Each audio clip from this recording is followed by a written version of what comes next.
Здравствуйте, уважаемые друзья! Наши беседы у камина с епископом Сыктывкарским и Воркутинским Петеримом продолжаются. И сегодня мы поговорим о суевериях. Владыка, здравствуйте! Здравствуйте, Божие благословение всем зрителям телеканала «Союз». Владыка, вы знаете, вчера действительно произошла со мной очень интересная история на работе. Мне принесли небольшую баночку стеклянную, в которой находилась закваска. К этой баночке прилагалась бумага, на которой было написано, что это закваска, из которой можно сделать чудо-хлеб от матушки-матронушки. Хлеб этот помогает избавиться от всех болезней, недугов и порчи, что самое главное. Сразу же встает вопрос, откуда этот чудо-хлеб и является ли это действительно чудо-хлебом от блаженной Матронушки по чему-то благословению, или это очередное суеверие, которое приходит в нашу жизнь всегда под абсолютно разными личинами. Я считаю, что вот такого рода деятельность, она полностью языческая. Это идет язычествование народа.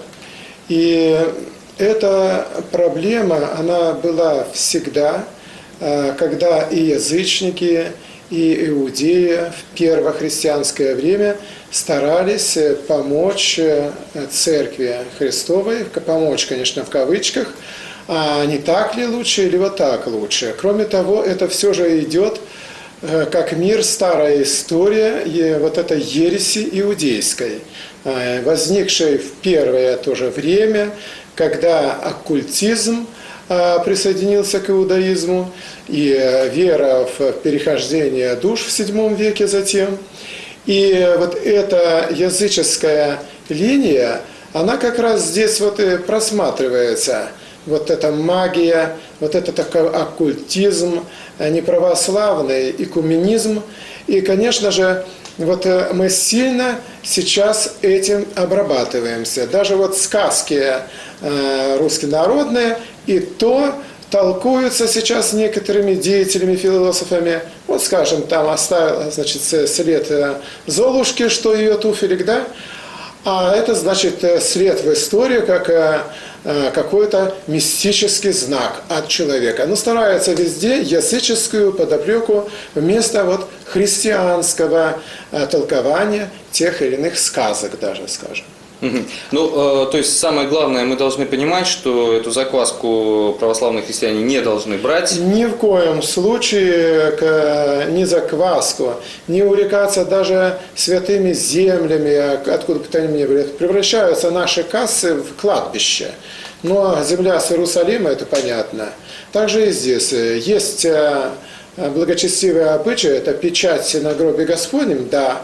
А вот разные уже местные вот такие выдумки, это чистейшего дела, если не оккультизм, то даже аферизм. Ну, то есть, все-таки мы здесь сталкиваемся даже не с простым каким-то суеверием, а мы сталкиваемся с тем, что это проявление определенного язычества и проявление вполне сознательной определенных сил для того, чтобы как раз, в общем-то, избить, что называется, с толку. Да, здесь вот церковь борется, но ей нету помощников в лице государственных структур, которые другой раз наоборот, ворота любви, значит, деревья любви, мосты любви, эти замки бесконечные для молодоженов, туда и деньги бросаются огромные. Все эти языческие оккультные знаки, к сожалению, у нас на территории республики везде по всем районам насаждаются за счет государственных денег. Ну, вообще, мы сегодня говорим о суевериях, их огромное множество. Я также посмотрел, какие суеверия и привычки мучают по большей части наших людей. И вот, к примеру, письмо, я вот ничего не могу с собой поделать, когда я что-либо забываю дома, и мне надо вернуться это забрать, я автоматически смотрюсь в зеркало. Также дважды захожу-выхожу, то есть переступаю порог. Грех ли это? Это, конечно, суеверие, так же, как и переход дороги черная кошка, причем тут мирное, хорошее животное. И я думаю, что таких бесконечных языческих и суеверных дел может быть, если мы не будем надеяться на одного только, на Христа Господа нашего. Господь, Спаситель мой, кого убоюсь? Не убоюсь ни человека, ни преисподних сил дьявольских, ничего не убоюсь, если я с Богом. А если без Бога, то вот и начинается выдумывать всякие обереги, амулеты и так далее. Ну, то есть человек, вот, когда совершает определенные действия, ну, он рассуждает так: на всякие пожарные сделаю. Как говорится, не повредит перекреститься и 2 раза там переступить через порог и посмотреться в зеркало. Все-таки вот человек этими действиями, он действительно совершает, так скажем, противоправные действия, то есть совершает грех, отвергает Бога этими действиями, или, ну, это такая слабость, которую можно простить? Но прощать-то все грехи Господь прощает, кроме охуления на Духа Святого. А вот это на то оно напрасное верение, суеверное, что оно никакой пользы не приносит. А человек самоуспокаивается, и так он может всю жизнь самоуспокаиваться и не прийти к истинному Спасителю, к истинному защитнику души телесной.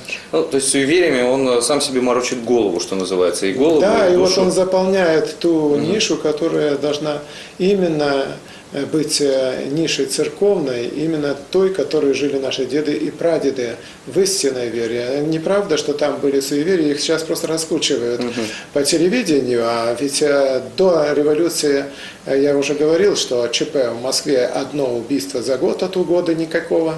До революции ЧП в Санкт-Петербургской области 3 бракоразвода, то не было. Так что разводов вообще среди рядовых христиан практически не наблюдалось. То есть это все говорит о высоком уровне, в том числе отсутствие суеверия, потому что Русь называлась святой и отсутствовала по большей части суеверия. А сейчас это навязывается, как будто суеверия были во все времена, и причем в таком вот масштабе, как сейчас, нет. Сейчас словно вот бездна адская вышла с этими всеми суевериями. Столько суеверий не было никогда. Ребенок потерял крестик, с которым он принял крещение. Мои знакомые сказали, что это очень плохой знак. Что делать? Опять же, тоже вот на неряшливость свою признать не хотят, а эту неряшливость прикрывают каким-то знаком. А вот знак, это, мол, такой рог, который не минут, это крестик обязательно должен был потерян, это знак и только знак. А вот элементарную неряшливость, тут сразу же признать себе тоже трудно, что я неряха, да? Что я не смотрю, что там цепочка, это рвется, что там протерлась эта веревочка, на которой, скажем, крестик может быть. То есть это неряшливость. И знаете, мало того, еще и другие поступки. Ошибся в слове или сделал что-то такое, пролил там чай, воду тоже. И говорит, вот это так, значит, будет. Ой, я так вот сейчас выразился. А это значит вот то-то будет. А я там чихнул, а я там что пример. Все. И эти свои вот эти вот свои поведенческие недостатки прикрывают, вот, скажем, вот таким тоже суеверием. Ну, здесь вот вопрос мне этот очень близок, да, так скажем, вот про крестик. То есть все-таки не надо, я не знаю, там читать определенную молитву. Не является ли это каким-то действительно грехом, да? То есть, греха здесь никакого нету большого. Здесь обыкновенно, я бы сказал, небрежность, неряшливость. И нужно впредь просто быть аккуратным. Купить новый крестик и покаяться за неряшливость. Больше ничего. Хорошо, вот чтобы уже с крестиками закрыть вопрос, действительно их очень много в глобальной сети. Говорят, что не страшно потерять крестик, а страшно найти крестик. Да, вы знаете, в другом случае даже страшно пожелать Царства Небесного человеку. Говорят, собрались несколько взрослых, а ребенок говорит, Царство вам всем небесное. Все начали креститься, божиться, говорит, что ты. А потом говорят, действительно, чего же он тут плохого нам пожелать? Мы же верующие и должны ожидать Царства Небесного, как высшие награды. Так и здесь, найти крестик. А что ж такого плохого, найти крестик? Вот действительно, крест – это морская глубина, воспевается в песнопениях, да? Церковь похвала, красота церковная. Чего ж тут плохого, если нашел крестик? Только надо радоваться. Нет, вот говорят, подарить кому-то крестик, это тоже, вот иконочку можно крестик подарить, это плохое. Конечно же, это все язычество, это темнота, которую ввергают специально, чтобы наши ряды проредить, внедряют вот как раз вот это новообновленцы, так сказать, или старая, как раз жидовская ересь. Вот она и сейчас в этих всех символиках. Да. У нас очень часто в суеверии, я, конечно, не хочу сейчас ни в коем случае осуждать и не говорить на все 100%, но даже как всем известный диакон Андрей Кураев говорит, бабушки неофиты, наши бабушки, которые в церквях, казалось бы, вот знают абсолютно все, они бывают порой увидят при крещении, когда обходятся, значит, с зажженными свечами, потухла свеча. Тихонько начинает шу-шу-шу, что ой, нехороший знак. Человек действительно пугается, он только пришел, только принял таинство крещения. Волнуется очень сильно. Есть ли вот на этот счет вот четкая оценка, да, церкви, что это действительно простая случайность, ничего в этом страшного нет? Или, может быть, действительно были какие-то наблюдения, что это не очень хороший знак? Очень в редком случае, за редким исключением бывает как раз вот такой знак свыше. А в основном это тоже невежество, также разгильдяйство, неряшество, ну и потом отсутствие бытовых условий каких-то, обыкновенно может быть сквозняк, открытое окно или форточка, по большей части это так.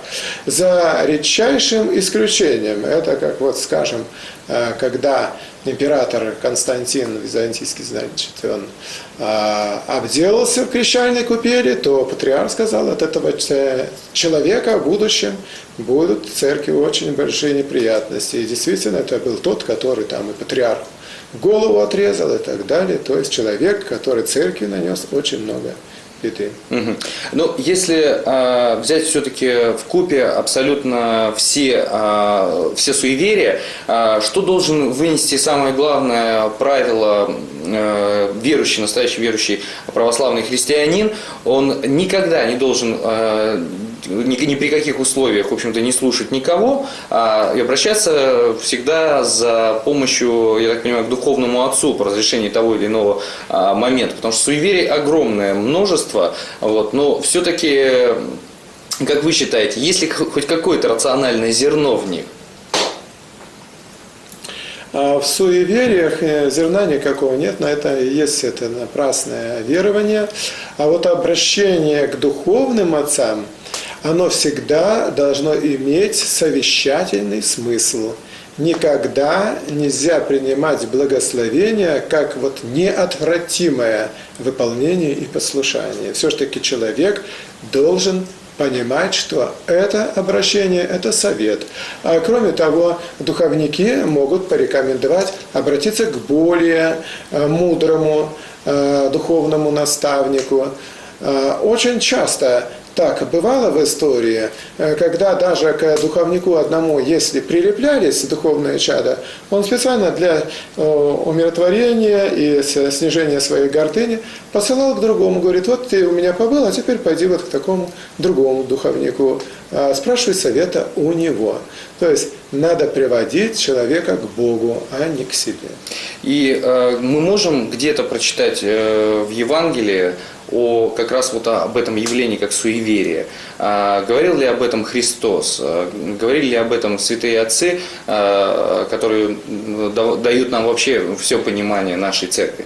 Христос, конечно же, говорил об этом, что называя лицемерами тех, которые приметы различают, о Сыне Человеческом ничего знать не хотят. Действительно, проповедь Христа Спасителя для многих была совершенно неприемлема по как раз их лицемерию, когда им именно нужен был земной царь, но не небесный, материальный, скажем, социальный руководитель, но не духовный. Они считали себя очень духовными. Вот скажи человеку гордому, что он не духовный, скажи человеку духовно больному, что он больной.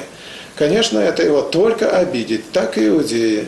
Ну и современные люди, что говорить, очень большой гордости, сейчас массовый эгоизм, и как раз Господь вот эти вещи обличал в Евангелии.